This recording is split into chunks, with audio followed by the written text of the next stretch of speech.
cuadro coronario en pacientes de 19 años de edad, un joven, ¿no? Porque un cuadro coronario y sin factores de riesgo probablemente, pero presenta, dice, dolor torácico y dificultad para respirar. El paciente ingresa por la emergencia porque presenta disnea progresiva de 2 semanas de evolución, o sea, no es agudo tampoco, decía subagudo, acompañado de un dolor precordial opresivo, ¿no? Irradiación 6, intensidad 6/10, no irradia, pero lo más importante dice que cuando él inspira, la inspiración profunda se exacerba y cuando se pone en posición maometana, semisentado o de cuclillas, el dolor cede. Cuando ingresa a la emergencia de ese hospital se le trata pues como una probable neumonía, ¿no? Con tratamiento antibiótico, pero con evolución desfavorable, por lo que al persistir los síntomas se consulta a cardiología, lo cual es una evaluación diferente, hace un estudio diferente y todos los hallazgos son compatibles con una probable pericarditis, por lo que se interna para manejo, ¿no? La placa que se toma ese paciente es justamente esta, ¿no? Donde no se evidencia claramente una infiltrados, pues podría sospechar un problema pulmonar, no hay infusión pericárdica, pero sí nos llama la atención este corazón embotellado. Esta gran cardiomegalia, este índice cardiotorácico mayor de 0.5, que probablemente esté en relación a una falla cardíaca o a una efusión pericárdica. Este es el electrocardiograma, el cual nos evidencia pues una evolución, unas T negativas en múltiples derivadas. Probablemente podríamos decir un trastorno de repolarización ventricular inespecífica en relación a una sobrecarga ventricular, en relación a una pericarditis o en relación a un cuadro coronario. Pero en los estudios que también se realizan, justamente en el hemograma, vemos una leucocitosis importante o evolutivo, y se le toma todo el perfil metabólico, todos los perfiles, y nos llama la atención también que el PCR, que es marcador de inflamación, esté elevado. Entonces, ¿qué hacer en este caso? Bueno, iniciamos el tema.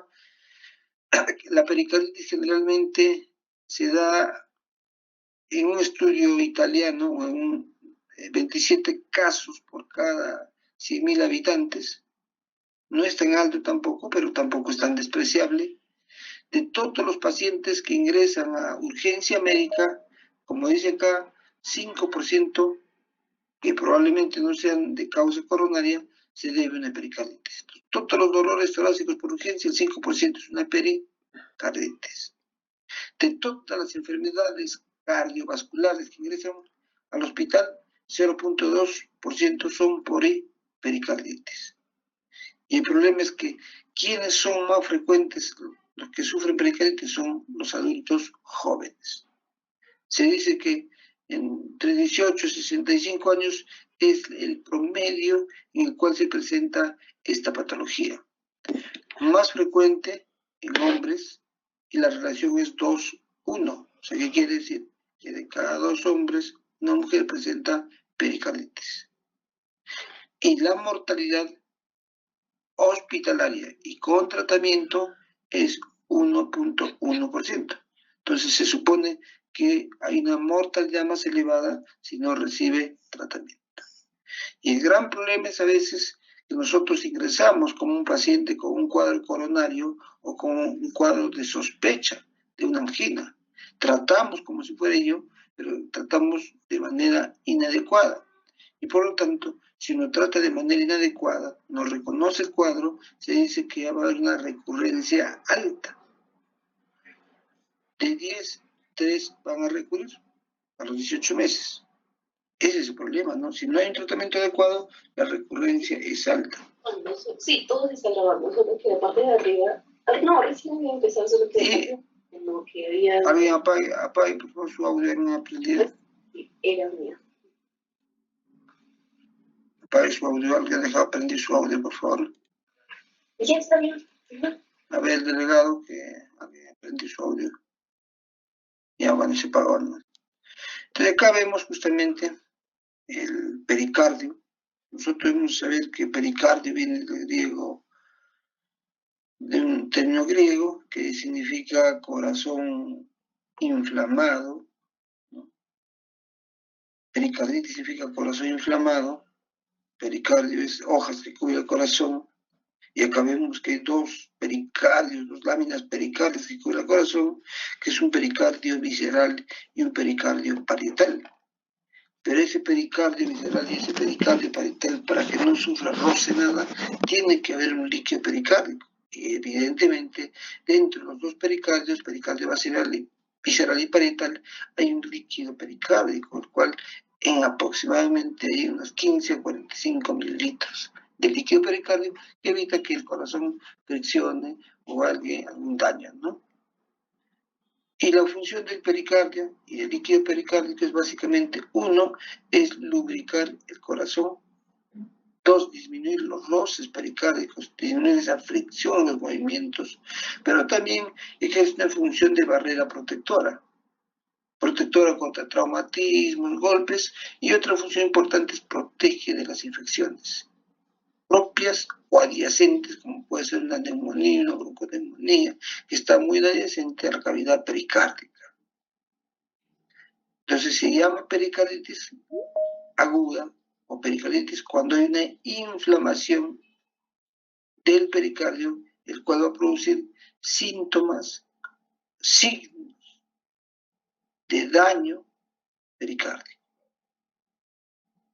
Entonces, cuando vemos un poquito la fisiopatología, vemos que el corazón está cubierto por dos láminas, un pericardio parietal, un pericardio visceral y un líquido pericardio, y el problema es que a ese nivel se va a producir un cuadro inflamatorio agudo. Ya no voy a hablar mucho acá porque se libera toda la cadena inflamatoria, por lo tanto, el tratamiento primario va a ser inhibir justamente todo ese sistema de inflamación, a través justamente de antiinflamatorios, a través justamente de corticoides y otros medicamentos, justamente la colchicina. No voy a hablar mucho porque esto es cuadro inflamatorio. El problema es que cuando este cuadro inflamatorio se complica con una efusión pericárdica. Cuando uno ve la etiología, uno piensa que probablemente se trata de una pericarditis, uno tiene que saber siempre que hay causas infecciosas y no infecciosas. Esta gráfica es básicamente para definir causas infecciosas y no infecciosas. Y vamos a decir que casi el 80-85% de los pacientes que tienen pericarditis, la causa infecciosa está presente. Y solo un 15-20% la causa no infecciosa. Entonces, lo más frecuente es que una pericarditis está asociado a un problema infeccioso. Entonces, si hablamos de problema infeccioso, dentro de las causas de pericarditis vemos que hay causas virales, causas bacterianas, causas fúngicas y causas parasitarias. En este orden es justamente la frecuencia. Virales, puede ser enterovirus, coxsackie-virus, ecovirus, herpesvirus, muchos virus que producen inflamación del pericardio. Bacteriana, a la cabeza siempre pensar en tuberculosis, Mycobacterium tuberculosis, menos frecuentes Coxiella burnetii y menos frecuentes las causas infecciosas. Si hablamos de fúngica, histoplasma, aspergillos, pero generalmente en este caso son pacientes que tienen inmunosupresión. Y parasitarias, también Echinococcus, Toxoplasma. Y dentro de las no infecciosas ya, uno tiene que pensar si no es una infección, puede ser una causa inflamatoria de una enfermedad autoinmune. Y acá vemos justamente pacientes con lupus, pacientes con Sjögren, pacientes con artritis, pacientes con esclerodermia, entre otros. Y otra causa importante también justamente son las causas neoplásicas. Muy frecuente el mesotelioma, ¿no? Tumoración pulmón de causa pulmonar, metastásica, cuando hay cáncer de mama, leucemia, linfomas, o sea, asociado a una neoplasia. Y metabólica, básicamente, pacientes con enfermedad renal crónica, el cual cursan en su evolución con uremia y probablemente fusión pericárdica o primariamente inflamación del pericardio. También los pacientes están con trastornos metabólicos, como pueden ser o trastornos endocrinológicos, como las alteraciones a nivel de la tiroides. Y traumática, ¿no? Por cuadros directos de traumas penetrantes o indirectos, o por irradiación, o tras una intervención coronaria, cardíaca, percutánea, una ablación, o un cuadro secundario, una pericardiectomía. Y lo otro es secundario a fármacos, ¿no? Si vemos fármacos antineoplásicos, ¿no? Generalmente produce inflamación del pericardio. Pero siempre digo, siempre pensar como causa importante la causa bacteriana, que son el 80% y solo el 20% es la causa no bacteriana. Entonces, cuando uno ve, perdón, ahí está muy bien. Entonces pensé que me había pasado. Entonces, cuando uno ve la etiología, se dice que para países desarrollados, la causa más importante dentro de las infecciosas, que es el 80%, la pericarditis viral es la causa más importante. Un cuadro viral es lo más importante. Para nuestro medio, que nosotros no somos países desarrollados, la tuberculosis es la causa más importante de pericarditis. Cuando tenemos en nuestro medio una pericarditis, probablemente nosotros tenemos que plantear que la primera causa, o en lo más importante, puede ser valorar que la causa tuberculosa es la primera causa que produce pericarditis.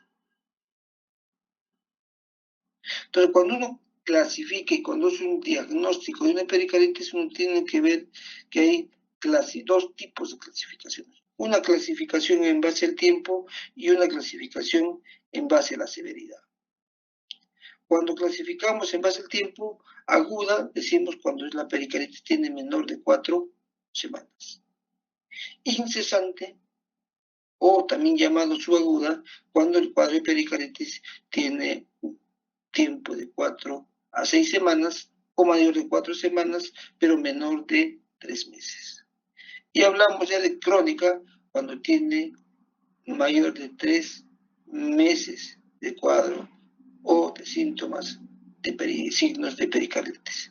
Y hablamos de recurrente cuando ese pericarditis ya ha sido sanado, pero no tiene signos o síntomas entre 4 a 6 semanas y luego de eso, de esas 4 a 6 semanas, vuelve a recurrir los signos y síntomas. Entonces, la clasificación en base al tiempo es aguda, subaguda, incesante, crónica o la famosa pericarditis recurrente.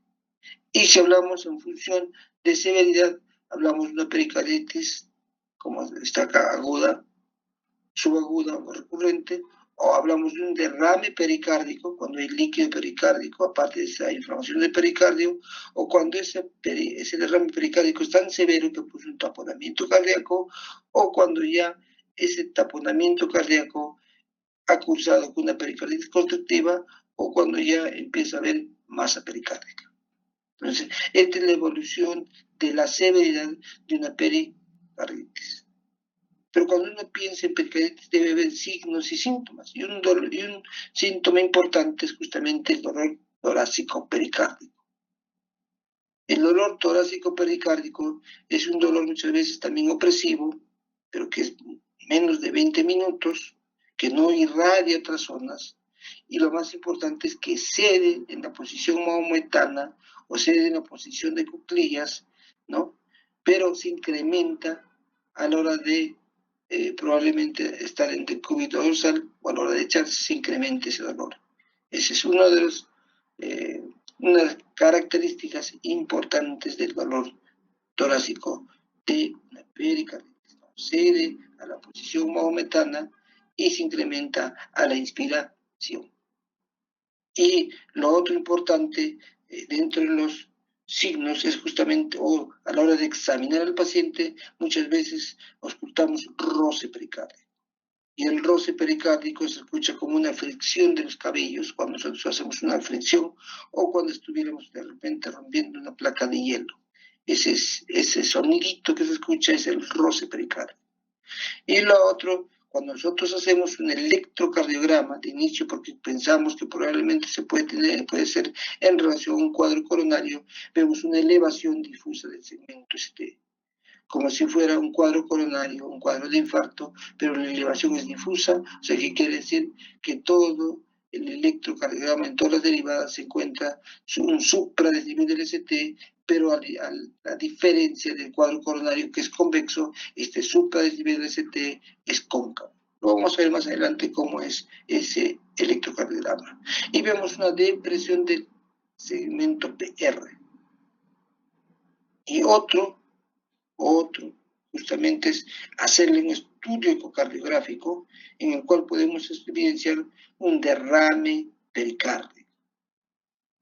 Y si queremos buscar hallazgos adicionales, vamos a pedirle marcadores de inflamación como puede ser PCR o BCG, el cual va a estar bastante elevado en estos cuadros inflamatorios de pericarditis.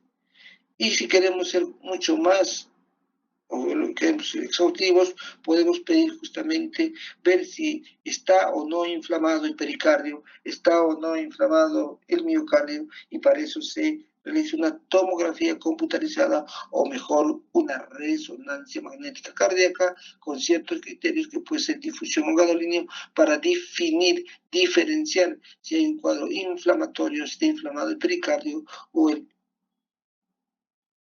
hay daño a nivel de justamente esas dos láminas.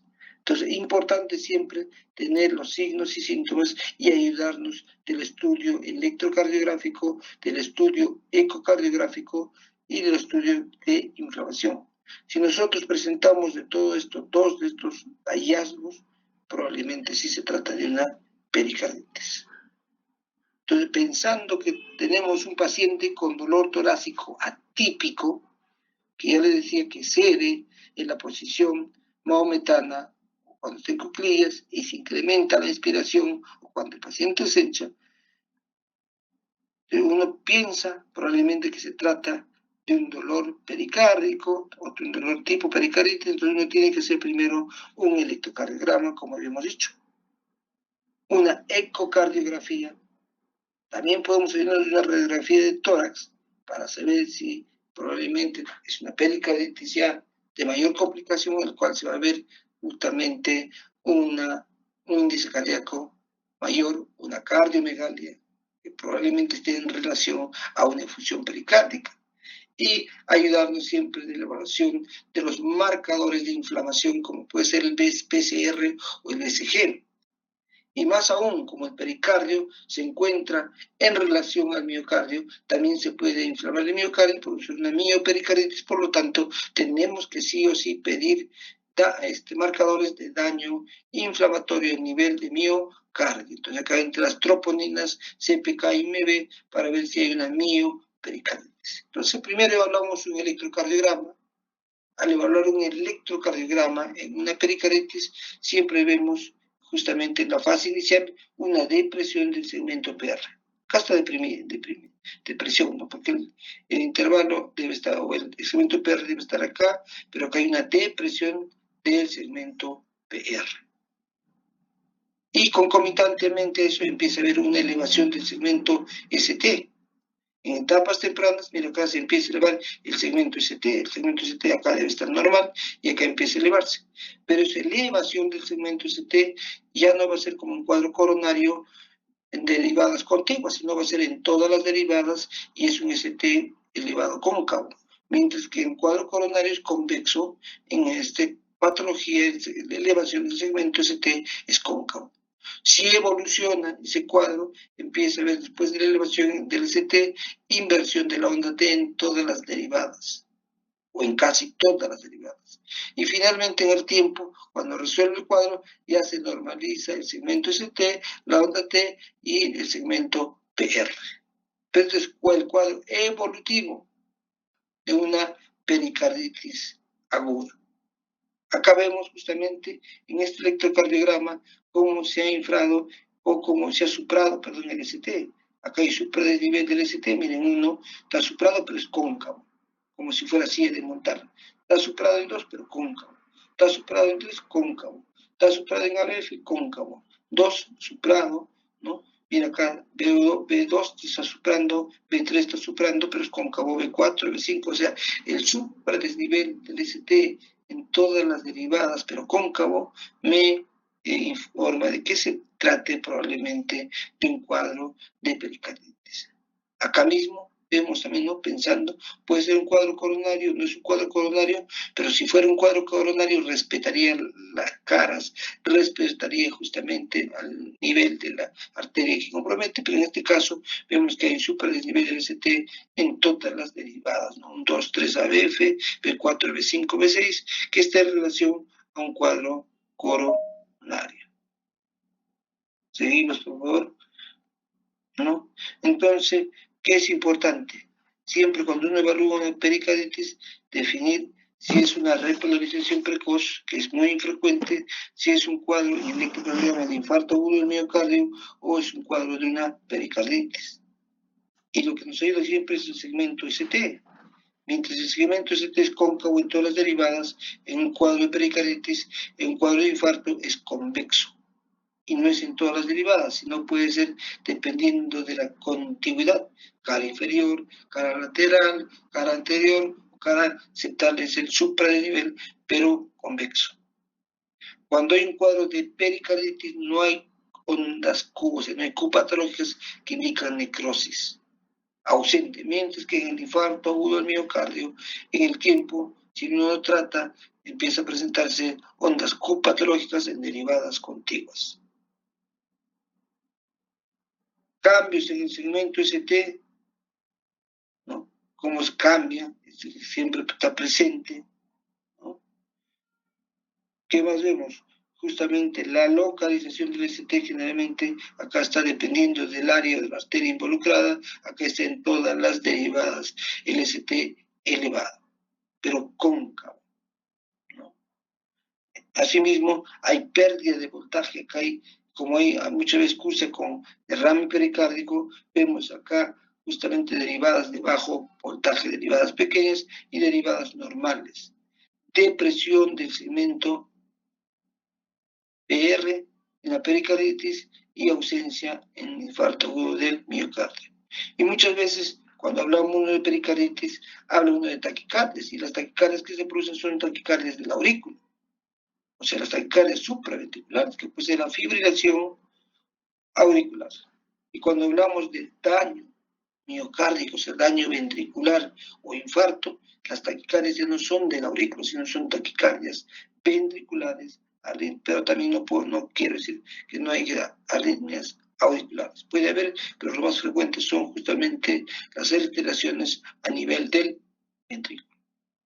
Asimismo, luego de tomar un electrocardiograma, cuando se puede ya definir si se trata o no de un cuadro de pericarditis, tenemos que hacer un estudio ecocardiográfico para ver la severidad.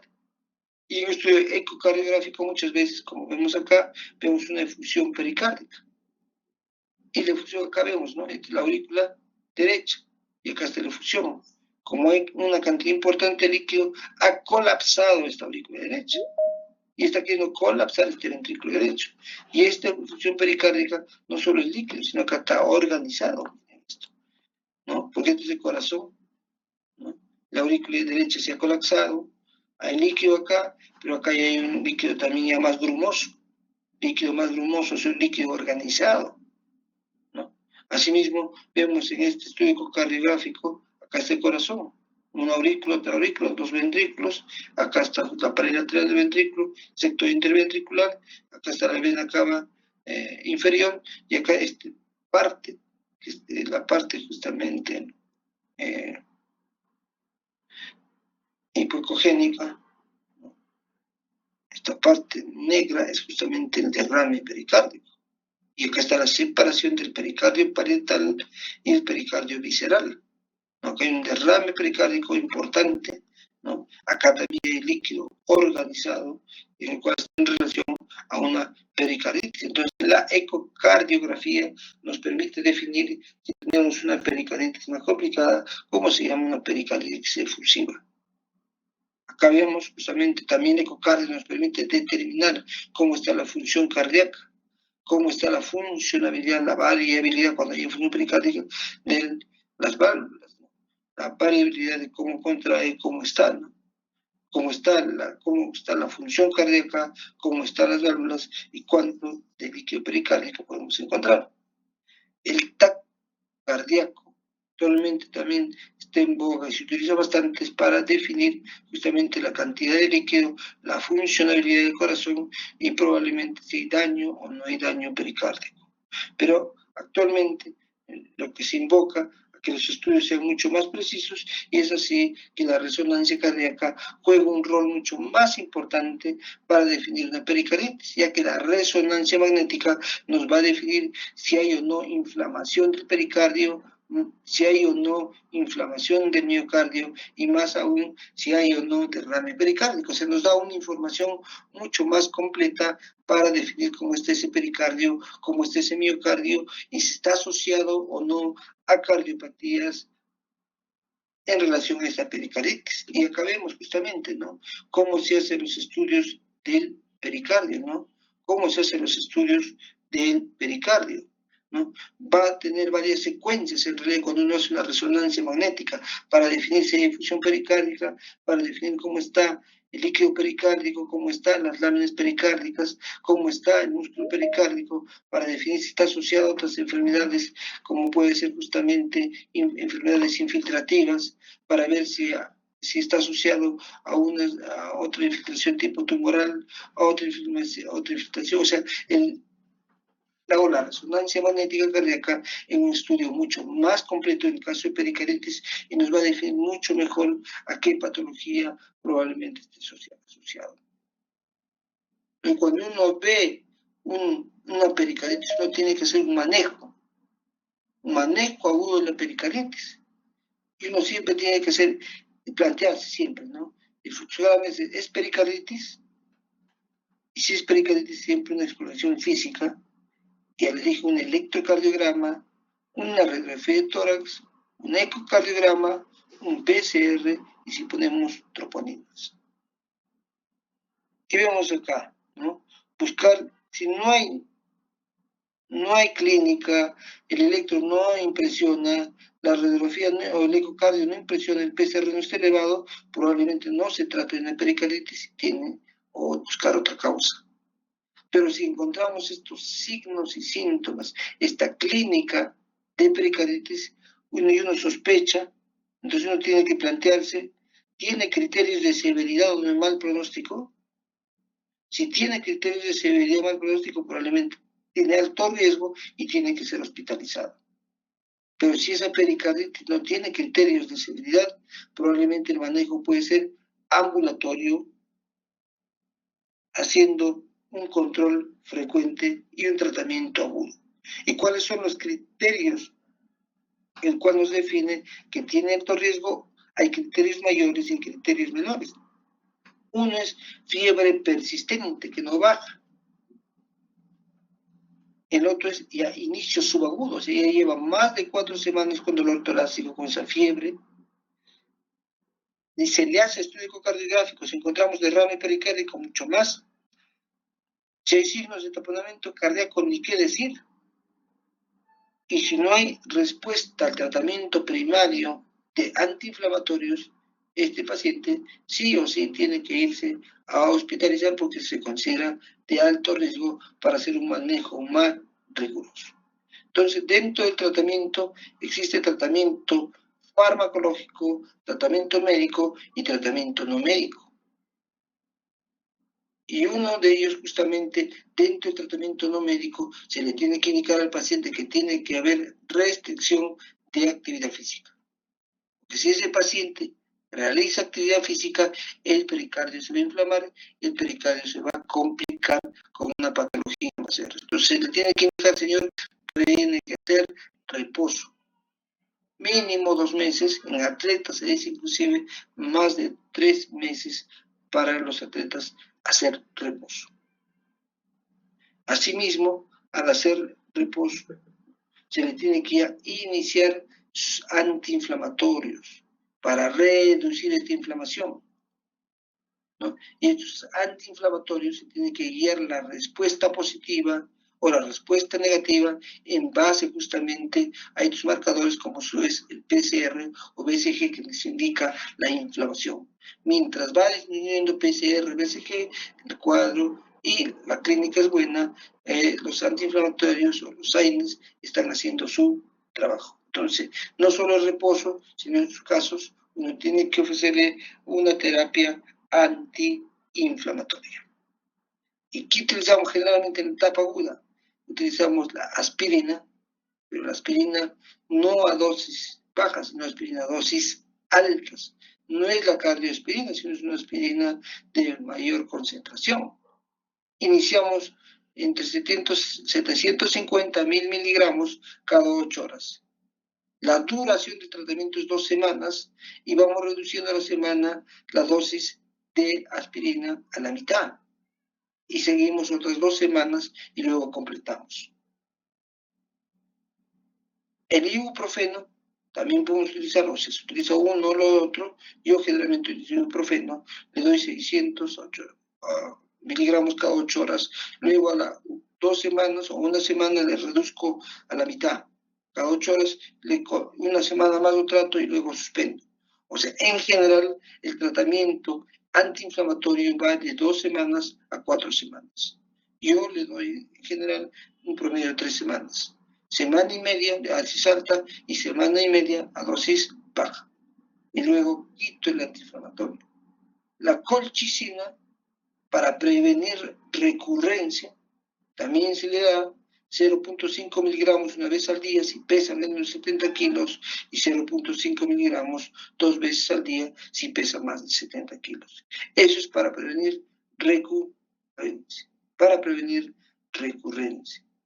Si hay recurrencia, probablemente, como vemos acá, se va a iniciar los mismos antiinflamatorios. Recurrencia, ¿qué quiere decir? Hemos dicho pacientes que probablemente ya han sido dados de alta, pero las 4 o 6 semanas que están en la casa, o después de las 4 o 6 semanas, empiezan a presentar otra vez estos signos y síntomas de una pericarditis, en el cual tenemos que asociar igual en el tratamiento antiinflamatorios, pero ya le damos mucho más semanas, inclusive hasta meses, se dice, un tratamiento antiinflamatorio.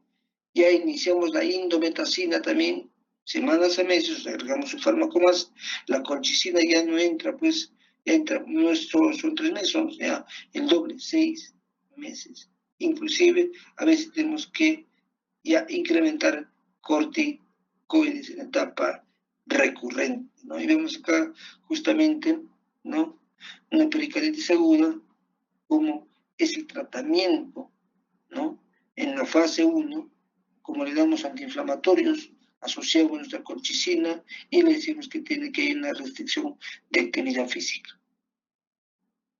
Si el paciente no evoluciona favorablemente, probablemente, y descartamos que haya una patología infecciosa, podemos asociar a corticoides como terapia de segunda línea. Pero si es una pericarditis recurrente, o sea, ya después de las 4 semanas vuelve otra vez otra pericarditis, igual AINES, colchicina, restricción de actividad física mucho más tiempo, corticoides, siempre y cuando descartándole que hay un cuadro infeccioso, y ya podemos utilizar inmunoglobulina como tercera línea. Y si no cede a la tercera línea y se complica con una infusión pericárdica, probablemente tenga que hacer una pericardiotomía y solucionamos el problema. Pero hay consecuencias, ¿no? Sacar el pericardio te evita, pues, traumatismos intensos, infecciones, entonces el paciente está más, pues, con riesgo a sufrir esas enfermedades asociadas a la ausencia de pericardio. Entonces, hay complicaciones de una pericarditis no tratada, y si fuera tratada también, pero más frecuente es la pericarditis no tratada o tratada inadecuadamente. Y uno de ellos es justamente la pericarditis incesante o la pericarditis subaguda, que es el 15 a 30% de los casos. Otros se complican con una infusión pericárdica, luego con un taponamiento cardíaco menos del 2%, y otros van ya a formar, como vemos acá, ese pericardio duro, ese pericardio no complaciente que se llama pericarditis constructiva.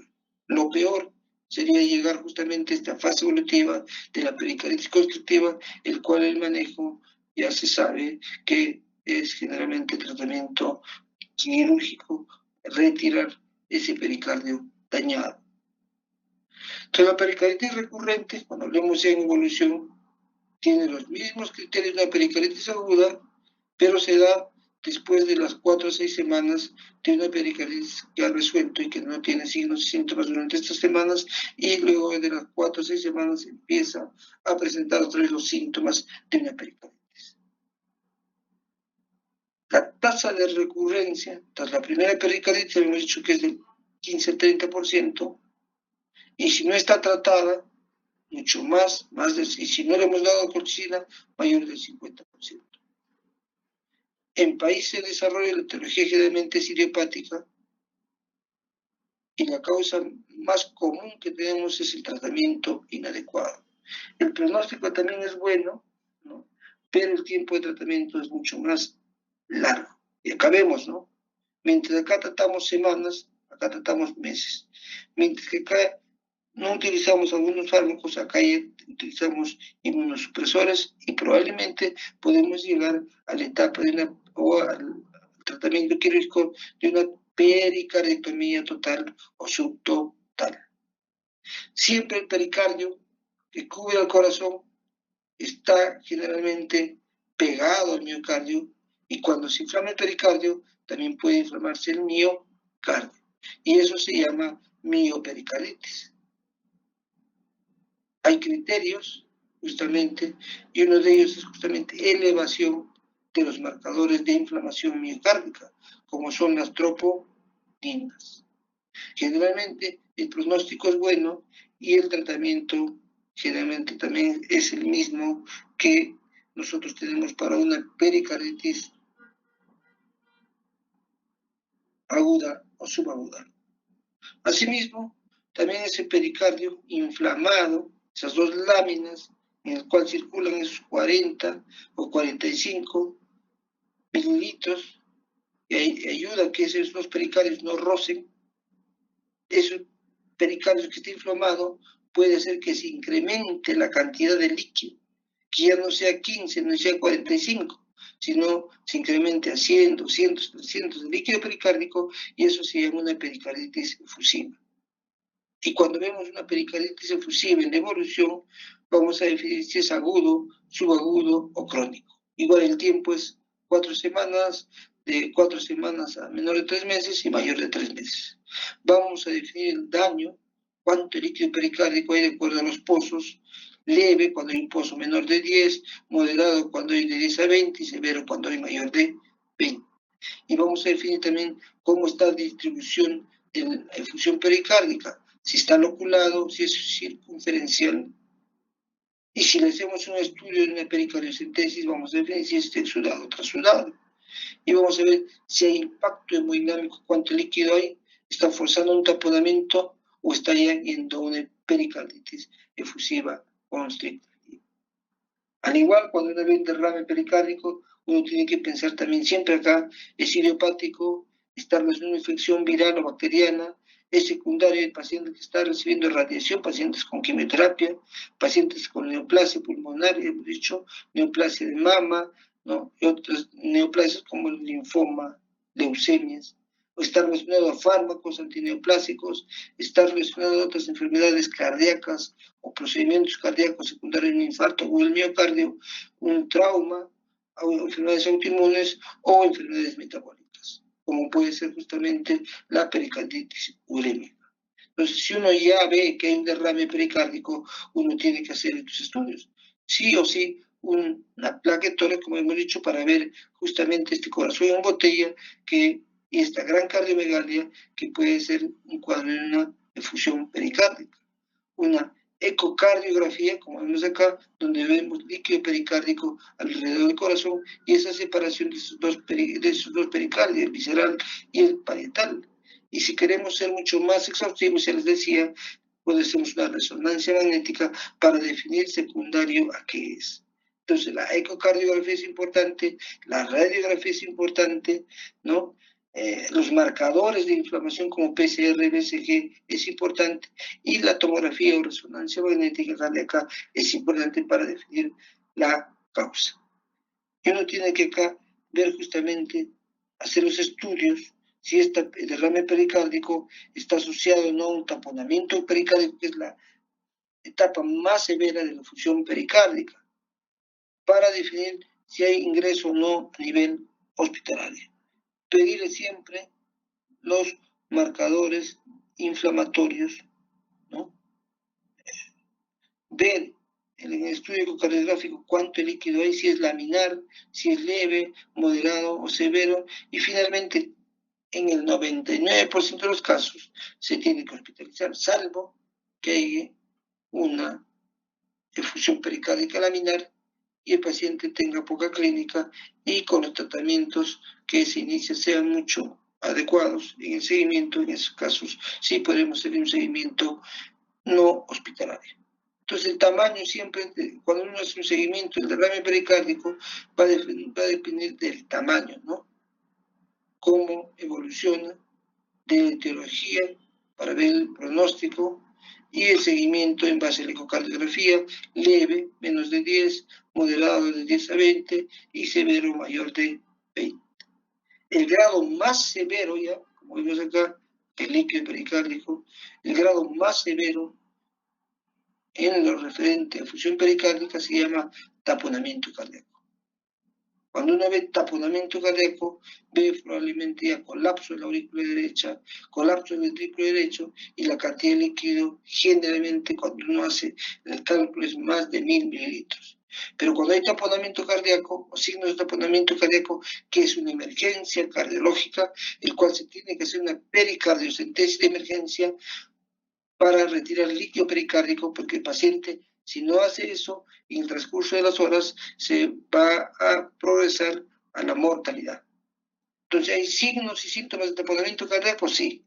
Uno de ellos justamente hipotensión, la triada de Beck que le dicen hipotensión, o sea, la presión arterial baja, ingurgitación yugular, y cuando uno escucha los ruidos cardíacos apagados o atenuados. Entonces, la triada de Beck, ingurgitación yugular, hipotensión y ruidos cardíacos ausentes, es la clínica de un taponamiento cardíaco. Y cuando toma un electrocardiograma, vamos a ver que el electrocardiograma va a mostrarnos todo bajo voltaje, derivaciones todas electrocardiográficas de bajo voltaje, alternancia eléctrica. Y la radiografía nos va a indicar el índice de aumento del índice cardiotorácico. La ecocardiografía nos va a definir justamente cuánto de líquido hay, si hay colapso auricular o ventricular derecho, y nos va a definir justamente la posición para realizar esa pericardiocentesis.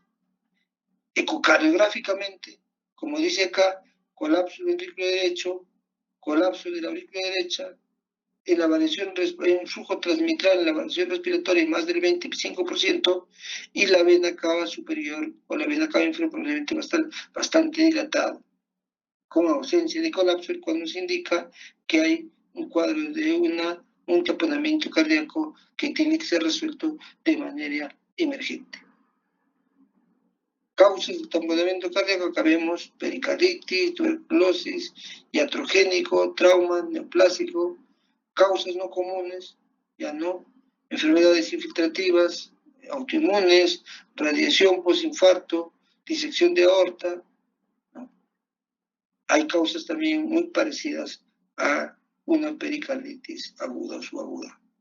Y la etapa más severa ya es en pacientes que ha hecho una pericarditis aguda, una recurrente, o ha cruzado con una efusión pericardia, o es una pericarditis efusiva, o ha cruzado con un taponamiento cardíaco. En la etapa más severa ya se evolutiva, cuando hay una pericarditis, es la pericarditis constrictiva. Hablamos de constrictiva cuando ese pericardio que está prácticamente laxo, ¿no?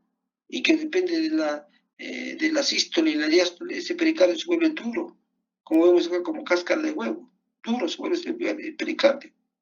Por lo tanto, cuando hay una dilatación, una diástole, ese pericardio va a limitar esa diástole. Entonces va a haber signos y síntomas de falla cardíaca derecha.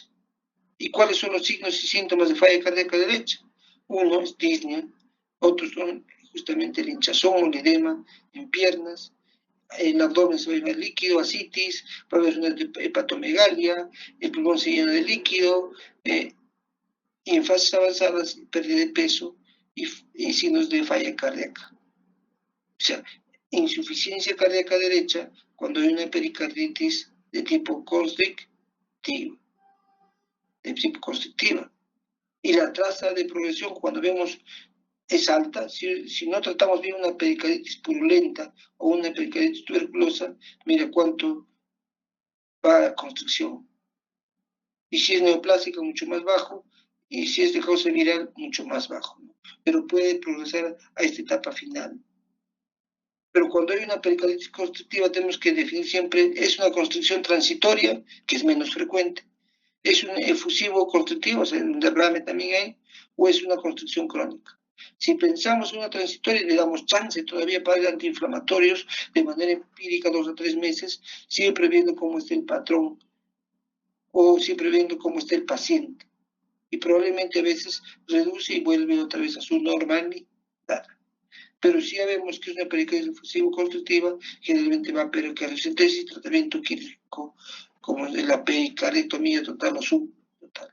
Y si es una crónica, ya va pericardiectomía. Generalmente va a eso las pericarditis de tipo constrictiva. Y acá igual, ¿no? Tenemos los estudios electrocardiográficos para definir la radiografía, la ecocardiografía, ¿no?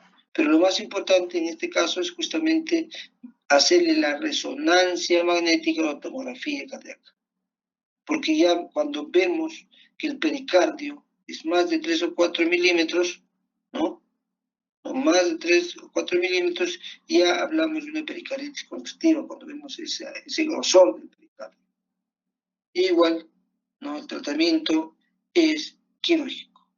Bueno, esto es justamente dentro del tratamiento cómo se hace el tratamiento inicial, ¿no? Antiinflamatorio en una aguda, en una recurrente, ya inicia otros fármacos o se incrementa, el tiempo es mucho mayor, en un taponamiento se hace una pericardiocentesis, ¿sí? O una ventana pericárdica en su defecto, y una constrictiva ya uno tiene que hacer pericardectomía total o pericardectomía subtotal, ¿no? Bueno, eso sería la clase de pericarditis, ¿no? ¿Alguna pregunta, chicos?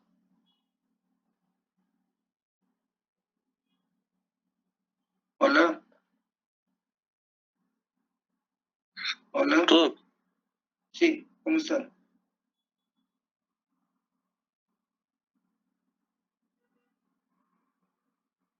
Hola, hola. Hola. Delegado. Sí, doctor. Hola. Sí, doctor, todo claro. Ya todo claro, ¿no? En realidad no es un tema complicado. ¿Ya? La siguiente sí hacemos, por favor, hipertensión pulmonar. Va a ser, como ya he organizado mis horarios, va a ser en el salón de clases, ¿ya?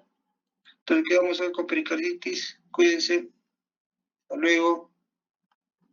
Hasta luego, doctor. Gracias.